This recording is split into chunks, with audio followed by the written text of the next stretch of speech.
Bienvenidos una vez más a nuestra plataforma de capacitación en unión de Global Gap y SIGO. En esta ocasión estaremos hablando de algunos aspectos a tener en cuenta en la transmisión de la información financiera a las supersociedades de fin de ejercicio corte 2018. ¿Qué vamos a estar viendo durante esta charla? Aspectos a tener en cuenta para la transmisión: la normatividad, clasificación de los informes a transmitir, elección del módulo de transmisión, identificación de informes comparativos, elaboración de la información, reexpresión de estados financieros, envío de la información y recomendaciones. Bueno, ¿qué aspecto debemos tener en cuenta? El normativo.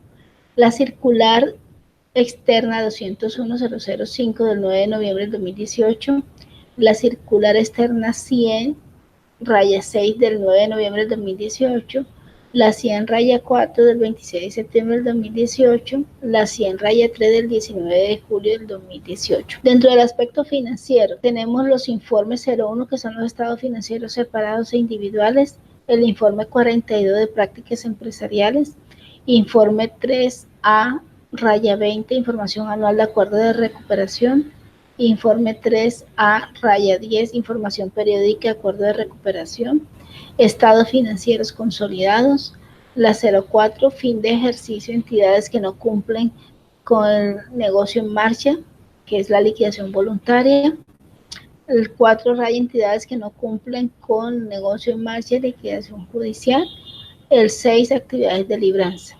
En el aspecto informativo, debemos solicitar la licencia, descargar el Jabon, descargar e instalar el software para el diligenciamiento de información del XBRL Express en el CIRFIN, descargar e instalar el aplicativo del Store User.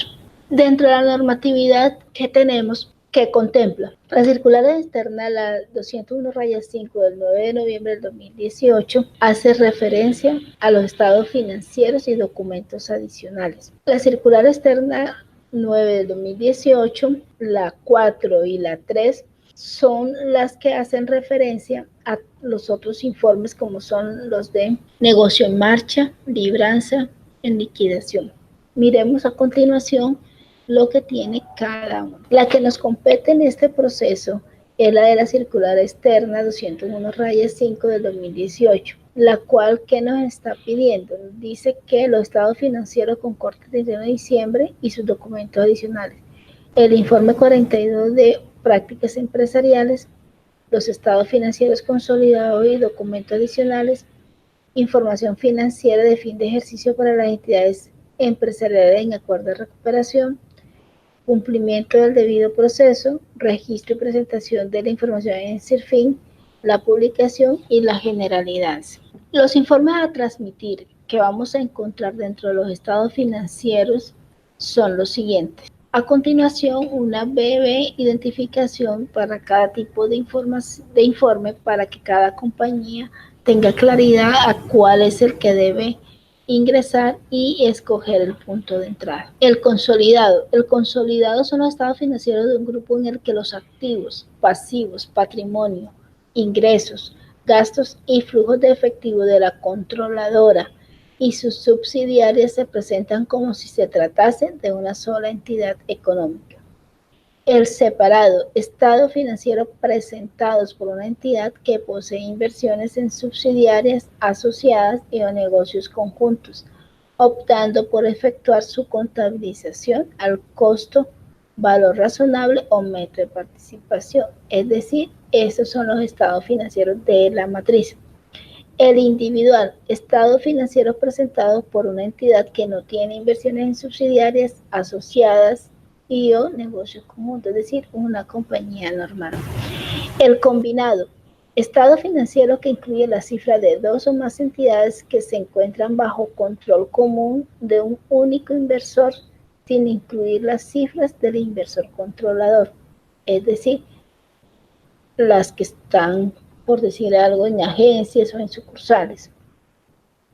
Y el principal son los estados financieros de una entidad que no es una controladora, pero sí posee inversiones en asociadas y negocios conjuntos. Los informes a transmitir, para que lo tengamos en cuenta, son: la entidad es controlante, debemos entonces transmitir un estado financiero consolidado y separado, y el punto de entrada es el consolidado y separado. Si la entidad no posee inversiones en subsidiarias, asociadas o negocios conjuntos, es el estado financiero individual y en el punto de entrada de individual. Si la entidad no es controlante, pero sí posee inversiones en la sociedad y negocios conjuntos, es el estado financiero principal y en el punto de entrada separado. La empresa es designada por la controlante, pero presenta información financiera de dos o más empresas, control común, y tiene inversiones en subsidiarias bajo y o negocio conjunto. El estado financiero a presentar es el combinado y separado, y por el punto de entrada consolidado y separado. Las empresas, si la empresa es designada por la controlante para presentar información financiera de dos o más empresas bajo control común y no tiene inversiones en subsidiarias, asociadas y o negocios conjuntos, el estado financiero a presentar es el combinado e individual, y por el punto de entrada consolidado e individual. El módulo de transacción que debemos identificar. En el store, ¿qué informes se deben transmitir? El informe 16 de estados liquidación voluntaria, vigilados que hayan entrado antes del 31 de diciembre del 2017, y el informe 28, periodos intermedios y fin de ejercicio para liquidación judicial. Dentro del separado individual y consolidado encontramos los puntos de entradas de documentos adicionales, certificación por representante legal, documento y revisor fiscal, dictamen de revisor fiscal, informe de gestión, nota de los estados financieros. Es decir, que en el punto 01 de estados financieros, separado e individual, consolidado, los anexos que se deben, valga la redundancia, anexar o adjuntar son el documento adicional, la certificado de revisor fiscal, el dictamen, informe y las notas. Y dentro del consolidado, el informe especial que pide el Código de Comercio, que están requeridos como comparativos para el cierre del 2016. Tenemos los estados de situación financiera, el estado de resultado integral, el resultado del periodo por función del gasto, el estado de resultado integral componente ORI presentado neto de impuesto, el estado de cambio en el patrimonio, el flujo de efectivo es individual, es decir, es solo para el año vigente. Elaboración de la información. Debemos leer detenidamente las circulares externas, el manual, adecuación del software de gestor o el XBRL, para lo cual es necesario que bajen todos los manuales que existen en la página de la Superintendencia de Sociedades, leerlo y adecuar todos los sistemas, para lo cual también deben apoyarse del área de tecnología. Posteriormente, tener claridad en la elección del tipo de informe a diligenciar. Si es un separado, si es un individual, si es un consolidado, si es un combinado, si es un principal, teniendo en cuenta la explicación anterior. Después de esto, tener toda la documentación base a la mano en el momento de diligenciar el aplicativo. ¿Cuáles son estas documentación base? Los estados financieros, las notas de los estados financieros, el balance de prueba y auxiliares, detalle por conceptos de las cuentas de los movimientos para el flujo de efectivo. Elaborado, todos los estados financieros y las notas deben tener una elaboración o una estructura de elaboración para que sea más fácil su diligenciamiento. Y elegir la forma de diligenciar. Puede ser directamente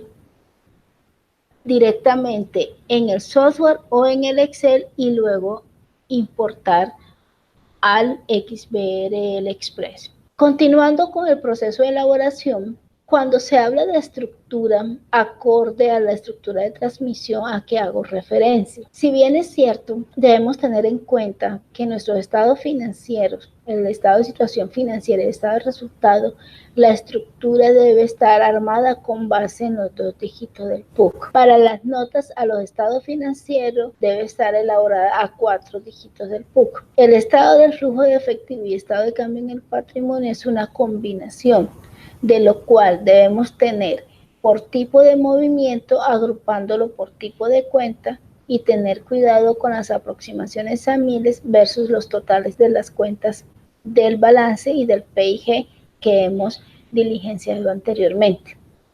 Debemos validar en cada momento los totales de cada anexo con el estado financiero principal, es decir, las notas de balance con el de situación financiera y las notas del PIG con el estado de resultados.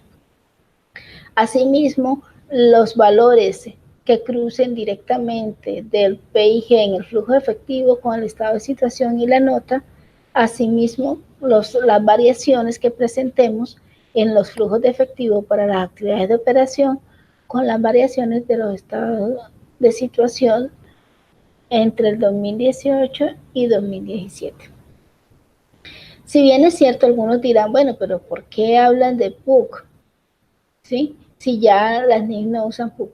Hay que tener en cuenta para el manejo de esto es que el PUC no es que esté reglamentado por las NIF, pero tampoco lo prohíbe. El enfoque del PUC bajo NIF es el de aplicar el principio y la esencia de la operación y no el de aplicar el acostumbrado enfoque del 2650, que es solo y exclusivamente lo que dijera el detalle de la descripción de la cuenta. No. Aquí es más enfocado a que la operación me refleje, ¿sí? Los estados financieros me reflejan la operación.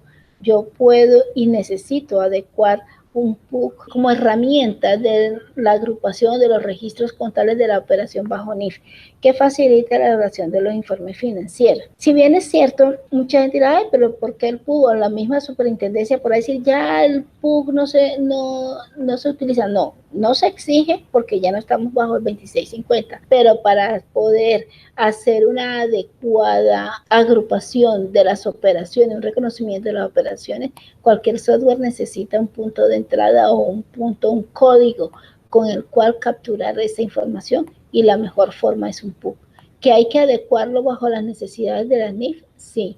¿Que no hay que tenerlo literal como lo manejábamos antes? Sí. Pero eso no quiere decir de que el PUC desaparezca. Se modifica el enfoque sobre el cual se maneja. ¿Qué debemos tener en cuenta con la reexpresión? Si bien es cierto, estamos en un proceso donde todavía estamos adecuándonos, un periodo de afianzamiento, se podría decir, o de maduración frente a la aplicación de las NIF, no estamos exentos que algunas empresas durante el proceso se den cuenta que hicieron unas estimaciones, hicieron unos cálculos o aplicaron una política totalmente diferente o errónea a la operación. Cuando esto sucede, aquí a continuación vamos a ver cuáles son las mejores prácticas para aplicar la reexpresión de los estados financieros. Entonces, si descubrimos que hay errores en los estados financieros de periodos anteriores, errores como aritmético, error en la aplicación de la política contable, inadvertencia o mala interpretación de hechos, así como los fraudes, hay reexpresión retroactiva. Ante la aplicación de una nueva política contable, hay una transacción de aplicación prospectiva.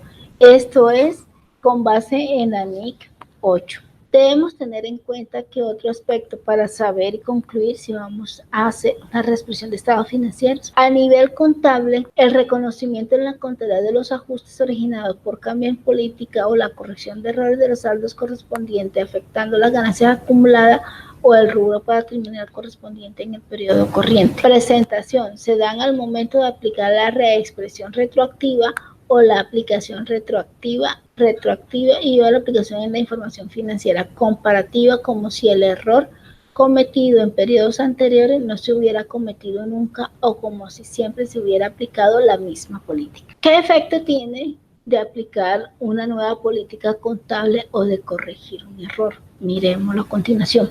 Tenemos que tener en cuenta si es material o inmaterial. Si es inmaterial, se deben efectuar los ajustes en el ejercicio contable en donde fue detectado el error o se generó el cambio de política sin tener que reexpresar el periodo o los periodos anteriores. Si es material, se debe efectuar los ajustes en el ejercicio contable en donde fue detectado el error o se generó el cambio de política y debe realizar la reexpresión en los periodos anteriores. El efecto de corregir un error material. El error se originó en el periodo comparativo, no es necesario. Si es en el periodo comparativo, no es necesario la inclusión dentro del estado de situación financiera de la columna 01 del género de primer periodo comparativo. En la columna 1 de enero del periodo comparativo. Si es material el error y se originó con anterioridad al periodo comparativo, la norma exige la inclusión dentro del estado de situación financiera de la columna 1 de enero del primer periodo comparativo. Cuando ya tenemos toda la información lista, cuando ya estamos preparados, cuando ya hicimos las validaciones, cuando ya confrontamos todo, cuando todo nos cruza, cuando hicimos las aproximaciones adecuadas, viene el proceso de envío del archivo. Para eso debemos ingresar a la página de la SUPER, seleccionar qué tipo de empresa somos, entrar a la presentación de informe, seleccionar el CIRFIN o el STOR, dependiendo del tipo de informe que vamos a diligenciar, el envío de información, consultar lo que tenemos ya, si lo vamos a enviar de primero, ingresar a la página ya con nuestros datos de la empresa y con la contraseña. Cuando ya hacemos el envío, aquí dentro del proceso siempre se debe verificar el resultado del envío. Un envío no se da por recibido hasta que no genere el número de radicado. De igual forma para los documentos adicionales. Cuando ya se genera el número de radicado, en que ya está el proceso de que dice que exitosamente y que nos da el número de radicado, es posible descargar un archivo XBRL del enviado, es posible consultar el estado de respuesta de un archivo, es posible visualizar los datos contenidos en los formularios de un envío reportado. ¿Qué recomendaciones debemos tener? Las entidades que tengan más de un cierre contable en el año deberán diligenciar la información correspondiente a cada ejercicio de forma independiente y presentarla en las fechas señaladas en las circulares. Las entidades que por primera vez presenten información por el aplicativo XBRL Express deberán evitar enviar al correo electrónico efinancieros@supersociedades.gov.co la solicitud indicando punto de entrada, NIF de la sociedad, fecha de corte y datos del remitente. Aquellas entidades empresariales sometidas a inspección que estén en proceso de liquidación voluntaria deberán manifestarlo al correo electrónico webmaster@supersociedades.gov.co indicando lo siguiente: Grupo de Informe Empresarial, NIT, informe según estado financiero de fin de ejercicio, corte 2018, sociedad en liquidación voluntaria. Las entidades que cumplan con los requisitos para cambio de grupo de acuerdo a la normatividad vigente deben solicitarlo mediante escrito debidamente firmado por representante legal, contador y revisor fiscal si lo hubiere. Este documento debe dirigirse al Grupo de Investigación y Regulación Contable en Bogotá o a la Intendencia Regional que corresponda. Una vez más, espero que lo aquí descrito sea de gran aporte para el desarrollo de sus envíos. Muchas gracias.